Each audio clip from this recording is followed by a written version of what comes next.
बेला बसस्थानकासमोर राष्ट्रीय महामार्गावर रास्ता रोको आंदोलन करणाऱ्या 40 ते 50 लोकांवर भंडारा पोलिसात गुन्हा दाखल करण्यात आला आहे। भंडारा तालुक्यातील बेला बसस्थानक समोर एका लॉनमध्ये महाराष्ट्र इमारत आणि इतर कामगार कल्याणकारी मंडळाच्या वतीने किट आणि जीवनावश्यक साहित्य वाटप करण्यात येत आहे। साहित्य वाटप होण्यास उशीर होत असल्याने आणि ऑनलाईन नोंदणी सुरू न झाल्याने उपस्थित असलेल्या कामगारांच्या मनात असंतोष निर्माण होऊन 40 ते 50 महिला आणि पुरुषांनी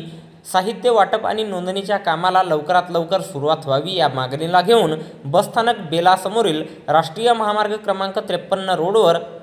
दिनांक 17 मार्च 2025 रोजी सकाळी 10 वाजता दरम्यान रास्ता रोको आंदोलन केले। सदर लोकांनी गैरकायद्याची मंडळी जमवून सार्वजनिक ठिकाणी शांतता भंग केली आणि राष्ट्रीय महामार्गावर रास्ता रोको करून लोकांच्या जाण्या येण्याच्या मार्गात अडथळा निर्माण करून जिल्हाधिकारी तथा जिल्हादंडाधिकारी भंडारा यांच्या मनाई आदेशाचे उल्लंघन केल्याने सरतर्फे फिर्यादी पोलीस सिपाही टिकेश्वर चौधरी वय 32 वर्षे यांच्या तक्रारीवरून पोलीस स्टेशन भंडारा येथे गुन्हा दाखल करण्यात आला असून या घटनेचा पुढील तपास पोलीस हवालदार खान हे करीत आहेत। तर याबद्दलची माहिती भंडारा जिल्हा पोलीस दलाच्या वतीने दिनांक 18 मार्च रोजी दुपारी 4:30 वाजता दरम्यान एका प्रसिद्धी पत्रकाच्या माध्यमातून देण्यात आली आहे।